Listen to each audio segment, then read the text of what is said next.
A wave of women in the U.S. are taking their reproductive future into their own hands ahead of President-elect Donald Trump's second presidency.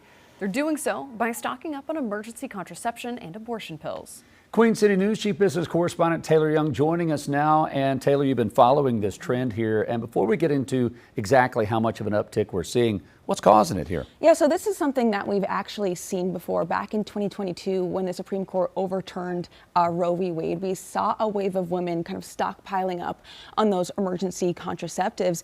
And, despite the fact that a handful of states in this election voted to protect abortion rights in their state constitutions, there is still a fear that under a Republican administration, access to abortion nationwide could be at stake. So what we're seeing right now is once again an uptick in women across the country purchasing emergency contraceptives like the morning after pill as well as the abortion pill. And just to put it into perspective, Aid Access, which is the nation's largest supplier of abortion pills, reported receiving 10,000 requests for the medication within 24 hours after the presidential race was called. That's about 17 times what it typically sees on an average day. So reports also show that there's been an increase in women requesting years worth of birth control and long-term birth control treatments like an IUD.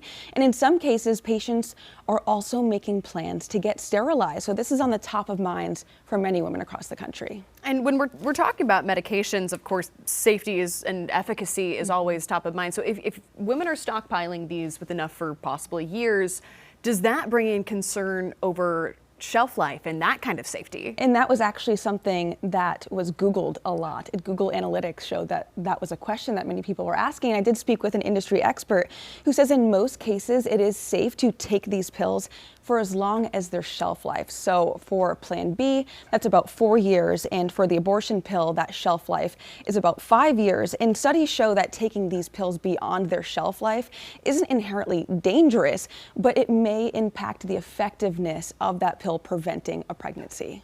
With everyone stockpiling, is there any chance that there could be a shortage with some of these medications? So I did speak with a pharmaceutical expert who says she does not anticipate there being a shortage, but what we could see potentially is less access in states to these medications. So we know right now, in Louisiana, they have reduced access to abortion medications by classifying them as a controlled substance. Of course, that is not the case right now. In North Carolina, you are able to go to the pharmacy and pick up a Plan B pill without a prescription.